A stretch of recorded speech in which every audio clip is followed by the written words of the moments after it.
Hey guys, this is Brad from Dallas Geek, and I'm here today with Lattimore. And we're here talking about your book, You Are the Answer.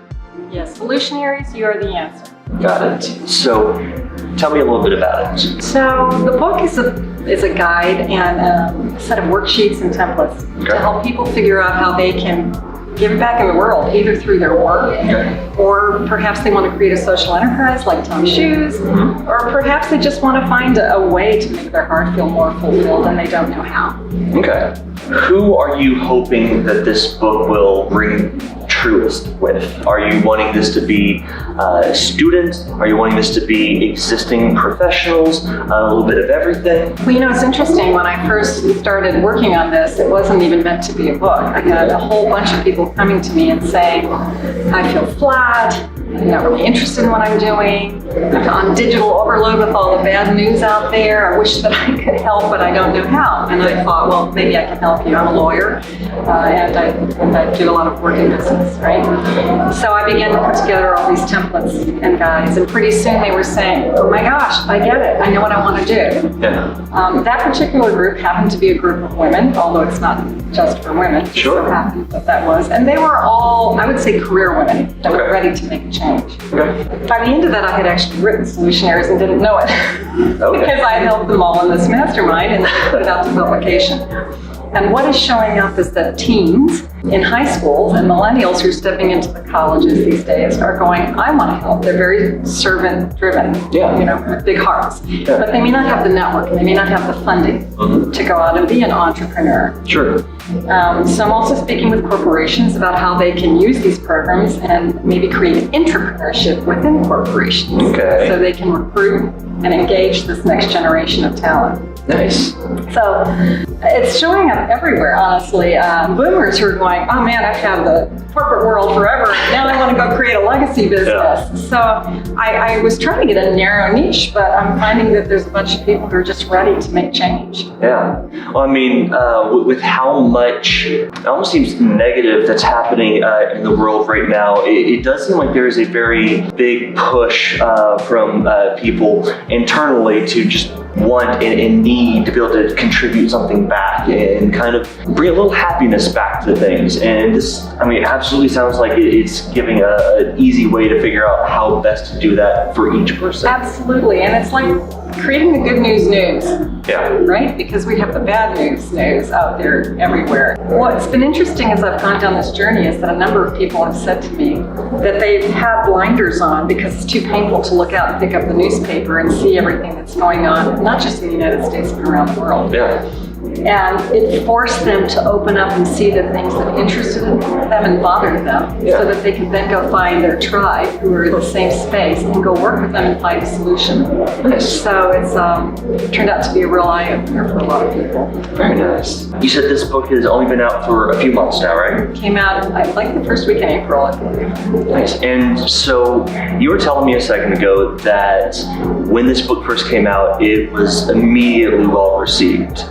It did. It ended up number one on Amazon at Philanthropy and Charity because I think a lot of people who were looking to give back. I think it showed up like 6 for women in business, or 6 or 8 overall on all of Amazon. I can't remember, but it did really well initially. And as a result of that, that's what it spawned all of these requests from schools and other places saying, we want to work on figuring out how to make change and how to make a positive impact on the planet. So it's great for businesses, right? Or people who are trying to bring social responsibility programs into their companies, and others who are entrepreneurs, you know. Of course, it does seem like with all of the books of this type, once you get one out, there's always more that you can think of that can add on to it, or an offshoot that, well, I was able to talk about this, now there's this other thing that's kind of tied into it that I want to be able to explain too.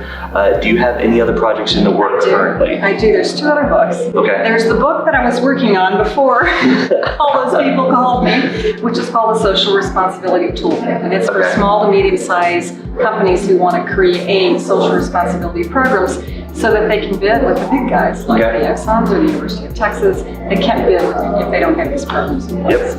And that one should go to the publisher in the next few months. Okay. And then, very interestingly enough, a couple of high schools here in Texas have asked to move this program into for their juniors and seniors, and we are creating Solutionaries for teens.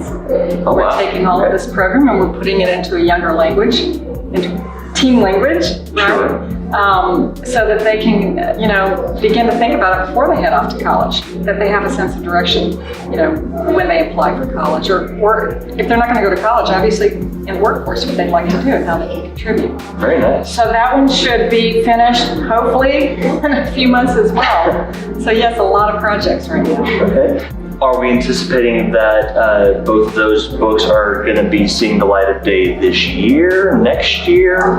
Well, now I understand the publication process. It's not as Sure. quick as we'd all like, but I think they should be able to get to the publishers in the fall. So Okay. whether they're released by year, and it'd be great to have them released by Christmas, but we'll see. Okay. We're thinking of kind of testing this process at the schools before the book is released and getting all the kids' feedback, because their voice is equally as important. Got it. Yeah, no, that would definitely make a lot of sense. If that's the audience you're going for, see what works for them, what doesn't, what needs to be a little tweaked. Yeah. That's great. Yeah, it's exciting stuff. Yeah. And it's positive, like you were just saying a few minutes ago. You pick up the newspaper and it's either natural catastrophes or political catastrophes. Yeah.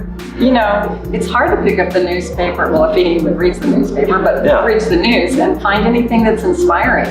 Yeah. But there's a lot of amazing people doing amazing things out there right now, and this gives us an opportunity to search for them. And it's also really nice to be able to have a resource where, when now everybody's wanting to try to do something good, but it can be very hard to figure out how to do that, rather than just saying very pretty things but not actually having action that you know of to back it up.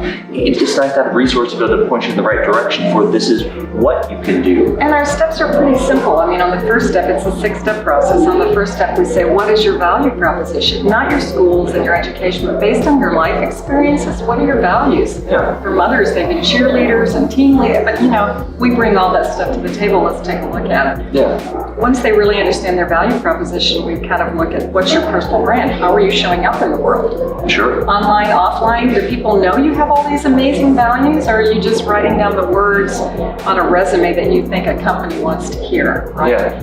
And then the third we go, what is, I never use the word purpose and passion because it's too big, right? And then people think they're supposed to have one purpose or one passion, and they get really depressed when they can't figure out what it is. So we have a lot of purposes and passions, right? So we kind of take a look at that and we say, what interests you? Really, what bothers you? Let's start there. And when we narrow that down, we go, okay, who are the people working in the field, the things that interest you and bother you? Let's go find your tribe. Okay. And then we'll say, how do your values align with there? And now let's create a strategy for you to go do the work you want to do with the people that you want to work with to make change. Nice. And that's all the steps in this book. Very nice. If our viewers out there wanted to be able to go and pick up your book today, where can they find it? Right now it's on Amazon. Okay. That's a pretty easy way to find. It's new, it's coming into some of the bookstores, but really the easiest way is just to go to Amazon. Sure. Do you have a website yourself where they can be keeping an eye out for your other upcoming work? Absolutely. You can go to LindaLattimore.com. So that's LindaLattimore.com, and you can find out all about Solutionaries Academy, which is where we do the work we do, and this book and all the upcoming books and any other projects. Get on my blog or anything else to hear more. So it's all right there. Awesome. Well, if you're interested in checking out her book or continuing to follow her wonderful projects as they come up, links to all that will be down in the description below. Thank So you. until next time, this is Brad from Geek saying, see ya.